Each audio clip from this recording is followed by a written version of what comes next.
Oh, hi, brothers and sisters. I had said in my last video I might add a little bit of more information on the topic we were discussing about how the daughter of Israel is actually compared to a horse or a mare, and as such makes her the power of the body. And so we were going to take another look at that very briefly. This won't be long at all. And we're going to see it connect in a different way. Now, I seem to, see the word Lilith come up a lot, and she's really a bad guy to, even contemplate anything about. But if we go in, we'll just look at the name here quickly, what it means. The name Lilith, belonging to the night. Lilith, as a girl's name, is of Babylonian origin. Well, is it? Meaning belonging to the night. According to legends told in the Middle Ages, Lilith was the name of Adam's first wife. Well, do we have any verifications of that in the scriptures? Well, I think we do. Now, they've altered some of the detail, I believe, such as the name itself. It was the lilies of the covenant, not Lilith. It was the lilies of the covenant. According to legends, she was Adam's first wife. Because she refused to obey him, she was turned into a demon, and Eve was created to take her place. Now, we all know what we've been looking at, and we know that this is a religious lie. God never expected woman to ever bow to Baal, her husband. That's an idol. It's an idolatrous image, and he told a lie, and over time we see the daughters actually bowing to the idol of Baal, built up as Lord and Master Bridegroom. And we see that image standing in Daniel 2, and God says, "What right have you to take my law in your mouth and tell my daughters to bow to you? You are just a man." And so that leads us to Hosea 2, where God says, "I will remove the name of Baal out of your mouth, because he's not your Lord and your Master. He never was."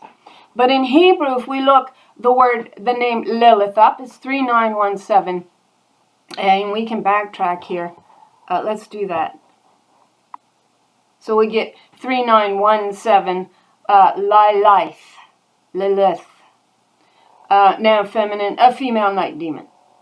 All right. So we're looking at night, and we're looking at a female or a woman who's been demonized. So it's a night specter, a screeching owl, from Lael, night. All right. So we'll backtrack here, and we'll go ahead again to the Lilith, female night demon, night monster. So let's go ahead, and we'll punch in Lily. All right. So that's 7799. Shushan, Shushan, Shushana. And the noun's masculine. It means a lily or any lily-like flower. Well, we know what the Rose of Sharon is. It's the daughter of Israel. And she was rejected as the first wife and as the cornerstone that the entire the entire world system, our government system, our law system was to be founded upon. Now, we've established that as a very simple truth because of what it says in Micah 2. We know he turned on her, and he dealt treacherously with the wife of his youth. So, what does it say? Micah 2. Let's go down here. No, it's not Micah 2. It's Malachi 2. I'm sorry, I punched that in wrong. Okay, so it's Malachi 2, and we'll find that here. So there it is, Malachi 2. And what does it say? God is warning these priests who took God's law into their mouth. Have we not all one mother? Had not one God made us, created us, birthed us? Why do we deal treacherously, unfaithful, every man against his sister? See, they want to stick brother and father in here. It was never that. By profaning the covenant of our mothers, or our forefathers. Judah had dealt treacherously, and an abomination is committed in Israel and in Jerusalem. For Judah hath profaned the holiness of the Lord, which she loved, and hath married the daughter of a strange god. That's the harlot spirit bowing to Baal. And an idol, we are told, will never save you. And God would never expect woman to bow to another human being and be subordinate to such a sinner as Adam and say, he is our head, when God is our head, not man. And God repeatedly hits at this again, over and over. You know, I can't tell you how many scriptures I hit that once you get the correct interpretation on them, you begin to see exactly what went on and why God turned her back on us. So the abomination of desolation is a man inside of a man. It says she will be a desolate spirit. There will be no children that will come of her that will hearken to the spirit of her covenant, because he dealt treacherously with the wife of his youth. The Lord will cut off the man that doeth this. The master and the scholar of the tabernacles of, it's got Jacob, Israel. He took her birthright from her. And Jacob becomes known as Israel after he wrestles with the daughter of Israel, and he receives the birthright. And him that offereth an offering unto the Lord of hosts. And this have ye done again, covering the altar of the Lord with tears, with weeping, with crying out, insomuch that she regardeth not the offering any more. So they say, yet ye say, wherefore? Because the Lord hath been witness between thee and the wife of thy youth, against whom thou hast dealt treacherously. Yet is she thy companion and the wife of this covenant. The one that you cast off, you did not want her in covenant. You then demonized her. You make her this horrible spirit. And then if we go to the word nightmare, so we'll finish this. It says, for the Lord the God of Israel saith that she hateth putting away. For one covereth violence with his garment, saith the Lord of hosts. Therefore take heed to your spirit, to your wife, that you do not deal treacherously, which they did. So then if we go to the word nightmare, what do we get here? A nightmare, known as a bad dream, is an unpleasant dream. So we're getting the mare here, nightmare, in connection to what we studied in our last video. That can cause a strong emotional response from the mind, typically fear, but also deep anxiety or great sadness. So if we go down to the etymology, which is what we really want to look at, the word nightmare is derived from the Old English mare, a mythological demon or goblin who torments others with frightening dreams. The term has no connection, you're right, none, with the modern English word for a female horse. Yes, it does. The word nightmare is cognate with the Dutch term nachtmerrie and German Nachtmare, dated. So the sorceress demon of Iranian mythology, known as Divs, D-I-V-S, are likewise associated with the ability to afflict their victims with nightmares. Now, we're in darkness right now. That's where we are all dwelling. And we know that the wife of his youth, he dealt treacherously with her. And this group of women are identified as the lilies of the covenant that became the outcast that no man sought a covenant with, right? That's what Malachi 2 is telling us. He dealt treacherously with her. And it says, yet more are the children of the desolate woman than of she who has a husband. So who's the desolate woman? Well, the lilies of the covenant, who they want to call Lilith, and is vanquished to the night, to darkness. We do not see, right? We're to open our eyes and to understand what took place here. And we are promised that we're actually going to do this. We're actually going to open our eyes because of what we read in Isaiah 29. Then we're going to go back and we're going to finish up on what it says on the mare in English and find out just how closely associated it is to the word Mare. And what does Naomi say? She says, no longer call me Naomi, call me Mara, for the Lord has dealt bitterly with me. So we see a linking here of bitterness and anger, perhaps. So what does it say in Isaiah 29, verse 7? And the multitude of all the nations that surrounded Israel, like that pointy cherub did, Sennacherib, and surrounds her like thorns and thistles. They pierce her, right? They continue to pierce her until they had finally, in Ezekiel 19, took her into the bondage of their religious lies and laws. So we see them dealing treacherously with her, and those they couldn't bring into subjection to their lie ended up, we're told, out in a desert land. And their waters become very dry, and from there they continue to attack and to attack upon them until we no longer see them in existence. And so, in the multitude of all the nations that fights against Ariel, that's the lioness of God, even all that fights against her and her ammunition, it's saying she, and that distress her shall be as a what? A dream of a night vision.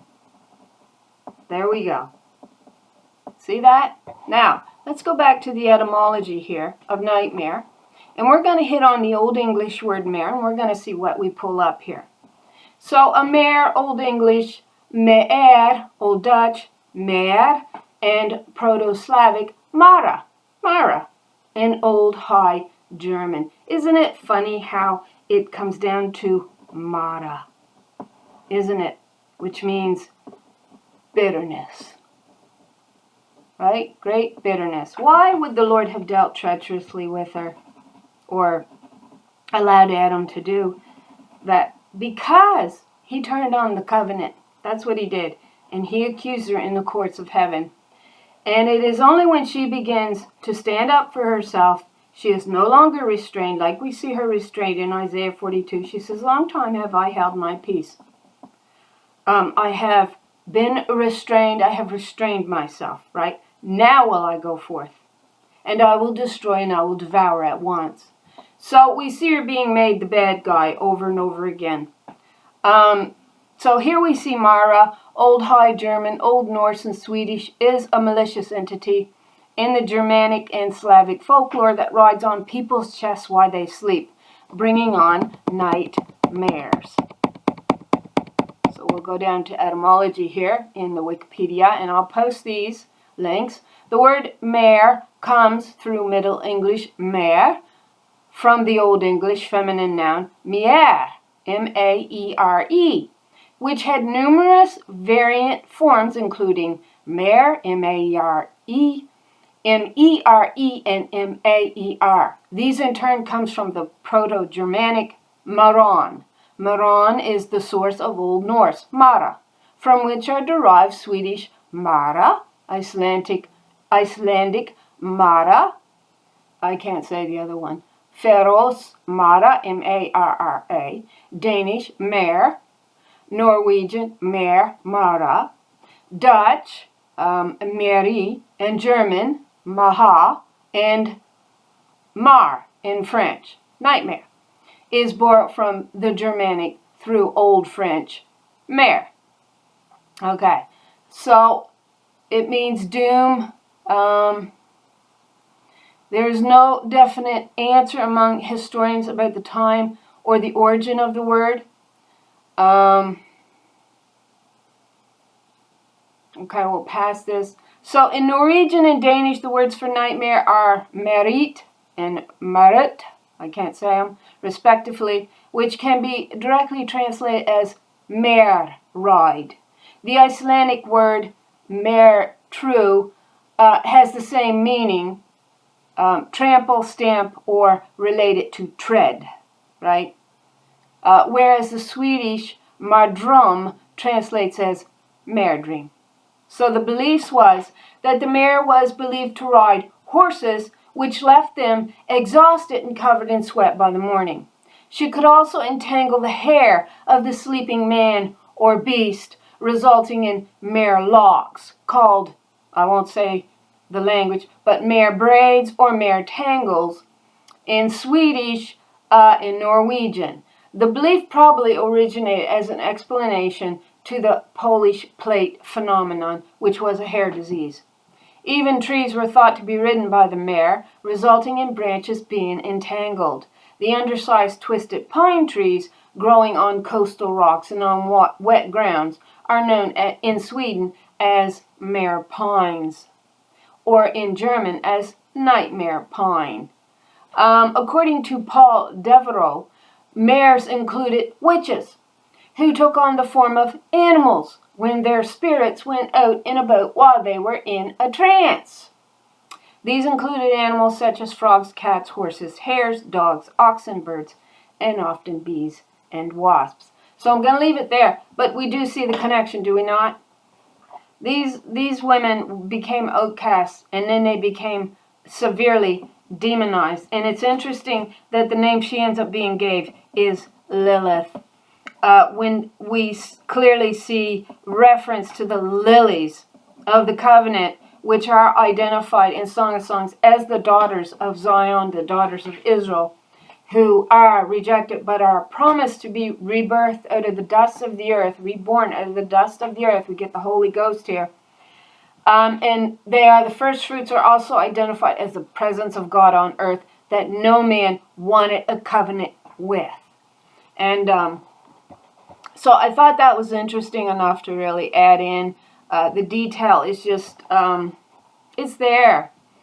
The connection is there to be made. And they throw it in our faces in a multitude of ways in our history, if we want to look at it, and how they've really demonized women throughout. And it's usually connected to sexualism, sex and all that stuff, because that's all a woman is to a man. She's not much else, or they weren't in those days. And not so much even today. It's crazy what's going on, and people would cast a blind eye to it, or then they just make it a permanent part of their life. That way they don't have to deal with the wrongness of it. It just becomes the pattern of your life. Oh, well, it's just normal now. So we don't have to deal with the wrongness of anything. So we see the demonization by husband to his first wife. And he is Baal, the idol standing. And he's built up over these consecutive kingdoms, like we see in Daniel 2, building the idol of Baal up as Lord and God, when the daughter of Israel, who was the true wife of the covenant, who he was to receive the law of heaven at her mouth, and he rejected her, and she became the outcast, or possibly known as this character Lilith that you're supposed to really hate, and that they really highly demonized. So you do see a connection. There's no denying it. It's there if you want to look for it. If you want to listen to everything Baal has said and get a little pat on your head and still listening to the leading of the Holy Spirit, I'm sure you're quite capable of doing that. Anyway, thanks for watching. There's a little add-on for that study, for the last study I did. Thanks for watching. I pray the Lord blesses you with an abundance of truth, and I hope you all have a really nice day. And thanks again.